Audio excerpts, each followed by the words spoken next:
때는 조선 후기, 한양에서 그리 멀지 않은 청운골이라는 아늑한 마을에 박만덕이라는 사내가 살고 있었습니다. 그는 키는 작달막했지만 다부진 어깨를 가졌고 험상궂은 얼굴과는 달리 마음만은 비단결처럼 고운 사람이었지요.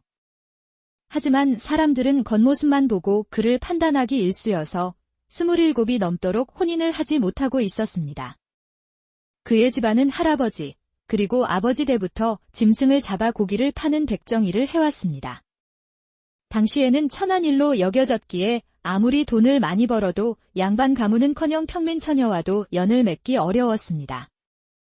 동네 할머니들이 중매를 서주려 애썼지만 처녀들은 모두 박만덕의 무서운 인상을 보고는 질색하며 고개를 저었습니다. 아무래도 나는 평생 혼자 살 운명인가 보다. 몇 번의 실패 끝에 그는 혼인을 포기하고 체념한 채 살아가고 있었습니다. 그러던 어느 날 마을에서 가장 이름난 중매쟁이 박할머니가 그의 가게로 찾아왔습니다. 평소와 달리 얼굴에 환한 미소를 띠고 있었죠. 만덕아, 오늘은 내가 정말 좋은 소식을 가져왔다. 박만덕은 고기를 썰던 칼을 내려놓고 고개를 들었습니다. 할머니, 또 무슨 농담을 하시려고요? 저 같은 놈의... 이번엔 진짜라니까. 박할머니의 목소리에는 확신이 가득했습니다. 정말인가요? 하지만 저 같은 사람을... 내 말 한번 들어보거라.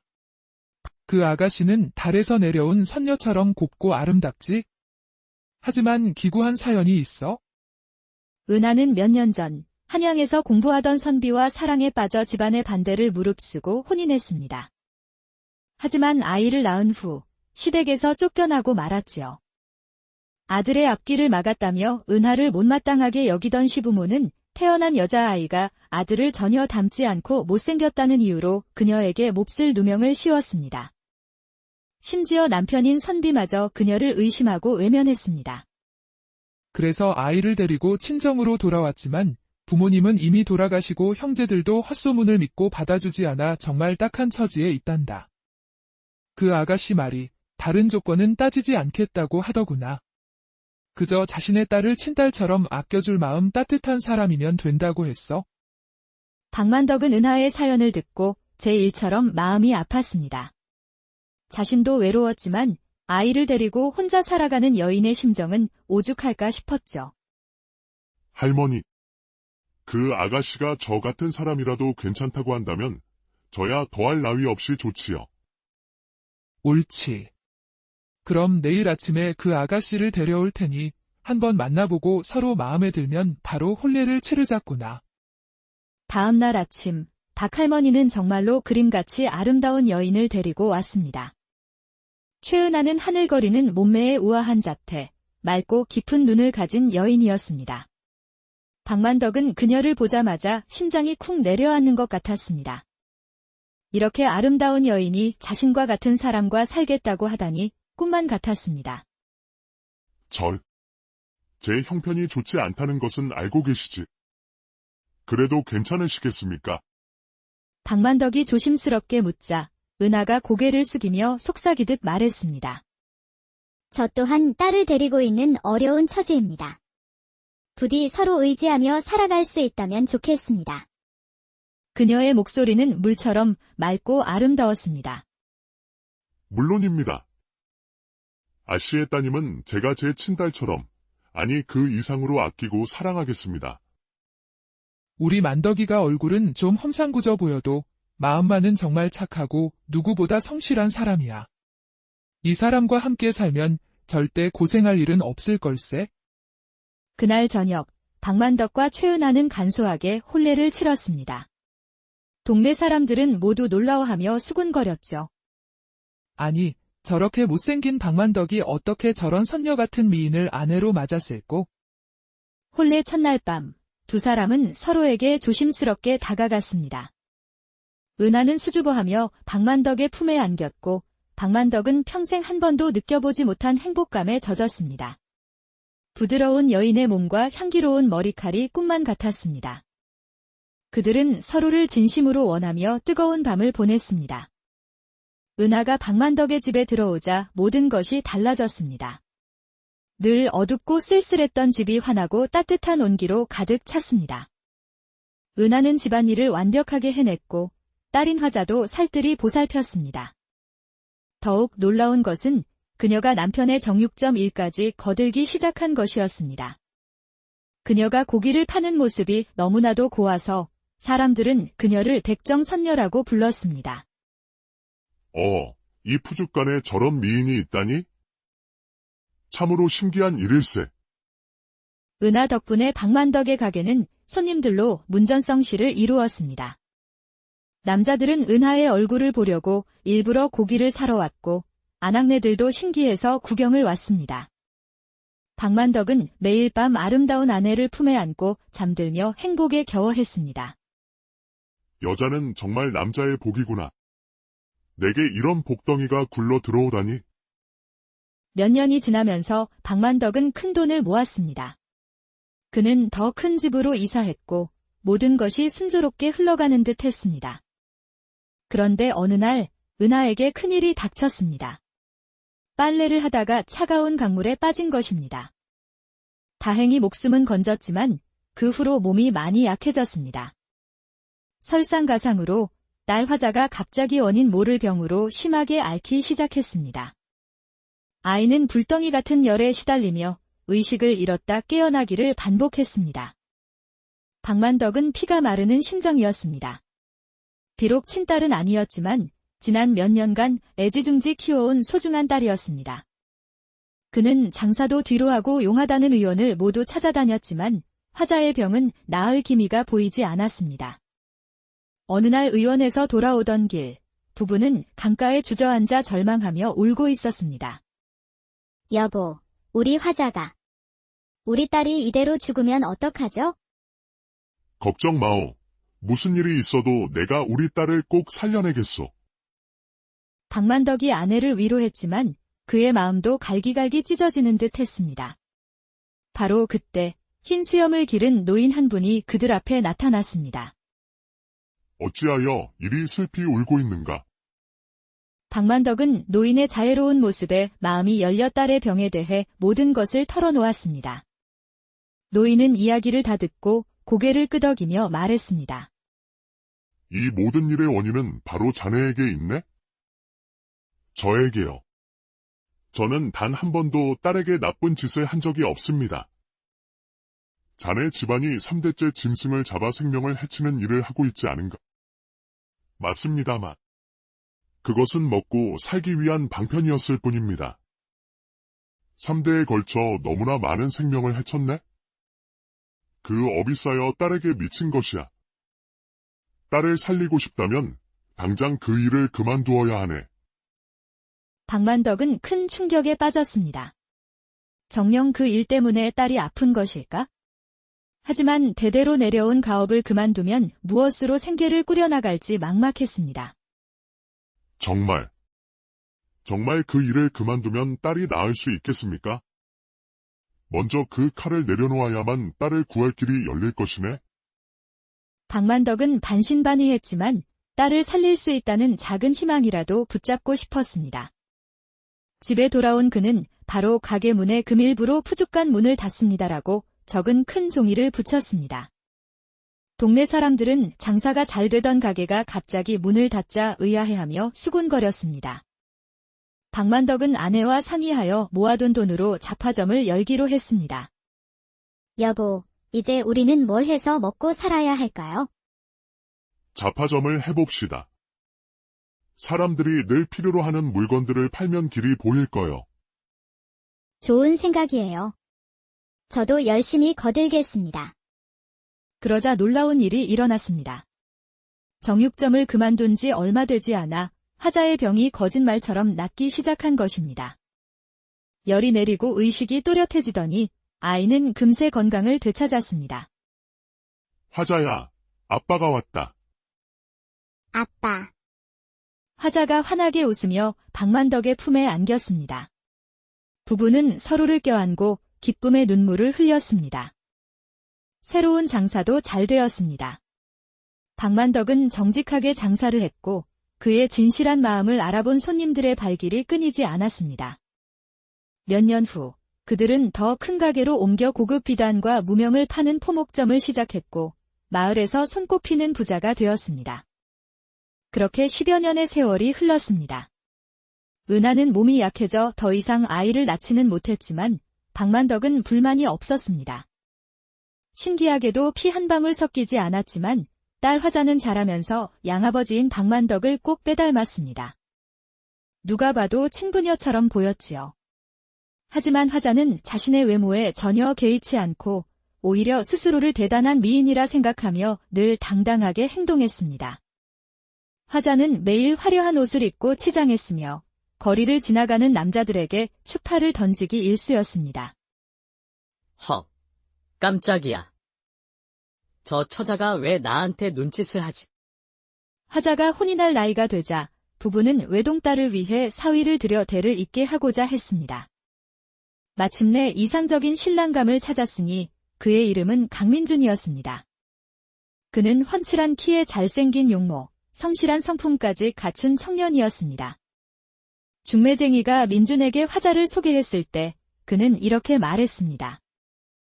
저는 외모보다는 마음씨가 중요하다고 생각합니다. 좋은 분이라면 기꺼이 연을 맺겠습니다. 화자는 민준을 첫눈에 보고 반했습니다. 민준 역시 화자의 순수한 마음을 좋게 보았고 두 사람은 얼마 후 혼례를 올렸습니다. 민준은 화자를 진심으로 아꼈고 장인과 장모에게도 효도하며 포목점 일을 성실히 도왔습니다. 몇 년 후 화자는 아들을 낳았고 아이는 아버지를 닮아 무척 잘생겼습니다. 세월이 흘러 박만덕 부부는 이를 사위에게 맡기고 손자를 돌보며 평화로운 노년을 보냈습니다. 부부는 한날 한시에 같이 세상을 떠났고 마을 사람들은 그들의 금슬과 인품을 기리며 함께 슬퍼했습니다. 이제 집안에는 딸인 화잔의 가족만 남게 되었습니다. 민준의 성실함 덕분에 사업은 날로 번창했습니다. 어느 날 화자는 시장에 나갔다가 다리 밑에서 울고 있는 한 여인을 발견했습니다. 무슨 일이 있으신가요? 어디서 오셨어요? 저는 서연이라고 합니다. 멀리서 피난을 왔는데 갈 곳이 없습니다. 화자는 인정 많은 부모님 밑에서 자란 터라 여인이 불쌍하게 느껴졌습니다. 그럼 일단 저희 집에 가서 쉬세요. 저희 집에서 일을 도우며 지내다가 나중에 좋은 사람 만나 시집 가도록 제가 도와드릴게요. 정말 고맙습니다, 부인. 이 은혜는 평생 잊지 않겠습니다. 화자는 서연을 집으로 데려와 목욕을 시키고 깨끗한 옷을 입혀주었습니다. 그런데 깨끗해진 서연의 모습을 보고 모두가 깜짝 놀랐습니다. 그녀는 눈처럼 흰 피부에 별처럼 빛나는 눈을 가진 눈부신 미인이었던 것입니다. 서연이 집안일을 도맡아 하자 화자는 시간이 남아돌아 밖으로 나도는 날이 많아졌습니다. 그러던 어느 날 화자는 비단 가게에서 조태식이라는 젊은 사내를 만났습니다. 아니, 부인께서는 어찌 이리 고우십니까? 정말 혼인한 분이 맞으신지. 저는 부인 같은 분을 평생 찾아 헤맸습니다. 화자는 빈말인 줄 알면서도 태식의 달콤한 말에 마음이 흔들렸습니다. 성실하지만 무뚝뚝한 남편 민준과 달리 태식은 재미있고 달콤한 말을 끝없이 속삭여 주었습니다. 화자는 태식에게 푹 빠져 남편 몰래 만나기 시작했고 두 사람은 함께 살 계획을 세웠습니다. 그들은 아름다운 서연을 이용하여 남편 민준을 쫓아낼 함정을 준비했습니다. 어느 날 아침 화자는 태식에게서 받은 특별한 약을 남편과 서연이 마실 차에 몰래 넣었습니다. 그리고 계산된 시간에 돌아와 안방 문을 열고는 큰 소리로 비명을 질러 이웃들을 불러 모았습니다. 모두들 와서 보세요. 큰일 났어요. 안방에는 약에 취해 정신을 잃은 민준과 서연이 한 이불 속에 누워 있었습니다. 내가 너를 불쌍히 여겨 거두어 주었거늘 어찌 내 남편과 이런 짓을 벌일 수 있단 말이냐. 그리고 당신. 가난한 당신을 거두어 우리 집안을 맡겼더니 감히 이런 더러운 짓으로 내게 보답을 해. 정신을 차린 민준과 서연은 아무것도 기억하지 못했습니다. 화자야, 이상하네. 나는 정말 아무것도 기억이 나지 않아. 제발 날 믿어주게. 부인, 저도 정말 모르겠습니다. 어찌 이런 일이. 시침이 떼지 마라. 이웃들이 모두 보았는데 무슨 변명을 하겠다는 것이냐. 내가 정이 있으니 관아에 신고는 않겠다. 당장 둘 다 내 집에서 썩 나가거라. 화자야, 제발. 우리 아들은 어쩌고? 압이 없는 아이로 키울 셈인가? 당신 같은 사람 밑에서 우리 아들이 뭘 보고 배우겠소? 아들 걱정은 말고 어서 사라지시오. 두 사람은 억울했지만 결국 그날 밤으로 맨몸으로 쫓겨나야 했습니다. 그들이 떠나자마자 화자는 태식을 집으로 데려왔습니다. 그날 밤 침실에서 화자가 태식에게 말했습니다. 당신이 준 그 약, 정말 신기하더군요. 하하, 그 약은 아주 귀한 것이오. 효과가 좋을 수밖에. 그런데 당신은 너무 착해. 그들을 관가에 넘겼어야 했는데. 내가 바보인 줄 아시오? 나는 모든 사람이 나를 착하고 피해자인 줄 알게 만들고 싶었소. 그래야 우리가 혼인해도 아무도 이상하게 생각하지 않을 테니까. 어때요? 나 똑똑하죠? 화자는 모든 권한을 태식에게 넘겼습니다. 얼마 후 태식은 더 큰 돈을 벌 수 있다며 남쪽 지방에 보석을 사러 가야겠다고 말했습니다. 내 사랑, 내가 돌아오면 바로 혼례를 올립시다. 화자는 집에 있는 모든 돈을 그에게 주었습니다. 태식이 떠난 후 화자는 자신의 포목점에서 옷감을 고르다가 새로운 일꾼에게 제지당했습니다. 이보시오. 돈을 내셔야 합니다. 뭔 일아? 나는 이 가게 주인이란 말이다. 내 가게에서 내 물건을 가져가는데 왜 돈을 내야 해? 그때 한 중년 남자가 들어와 자신이 이 가게의 새 주인이라고 밝혔습니다. 조태식이라는 자가 나에게 이 가게를 팔았소. 그럴 리가 없어요. 그는 나와 혼인하기로 했단 말입니다. 쯧쯧. 불쌍하군. 조태식은 원래 이름난 노름꾼이요. 나에게 진 빚이 많아 이 가게로 빚을 갚은 것이지. 그 자가 당신을 진심으로 좋아했다고 생각하시오. 화자는 그 충격으로 정신을 놓아버렸습니다. 그녀는 자신이 민준과 서연을 모함했던 이야기를 중얼거리며 온 동네를 헤맸습니다. 이웃들은 그제야 진실을 알고 억울하게 쫓겨난 민준을 안타까워했습니다. 바로 그때 비단 옷을 잘 차려입은 한 남자가 화자의 집으로 들어왔습니다. 그는 울고 있는 화자의 아들을 번쩍 안아 올렸습니다. 아버지! 그 사람은 바로 강민준이었습니다. 쫓겨난 후 민준과 서연은 서로 의지하며 큰 도시로 갔습니다. 그곳에서 서연은 자신이 사실은 높은 벼슬아치의 딸이었음을 알게 되었습니다. 모함으로 옥에 갇혔던 서연의 아버지는 누명을 벗고 다시 관직을 되찾았던 것입니다. 서연의 가족들은 민준의 굳건한 인품을 알아보고 둘의 혼인을 허락했습니다. 민준은 아들이 걱정되어 서연과 함께 고향으로 돌아왔던 것입니다. 비록 화자가 자신을 배신했지만 한때 부부였고 아들의 어머니였기에 민준은 그녀를 가엾게 여겼습니다. 하지만 화자는 그날 밤 자신의 죄책감과 수치심을 이기지 못하고 강에 몸을 던져 스스로 목숨을 끊었습니다. 민준은 화자의 장례를 정중히 치러주었습니다. 그리고 아들을 데리고 서연과 함께 큰 도시로 돌아가 행복하게 살았습니다. 이 이야기는 우리에게 인과응보의 교훈을 가르쳐 줍니다. 박만덕처럼 선한 마음으로 업을 끊고 착하게 살았을 때는 복을 받았고 그의 딸 화자처럼 눈앞의 욕심에 눈이 멀어 악행을 저질렀을 때는 결국 모든 것을 잃고 비참한 결말을 맞았습니다. 강민준처럼 끝까지 선한 마음을 잃지 않는 사람은 결국 행복을 찾는다는 것을 이 이야기는 우리에게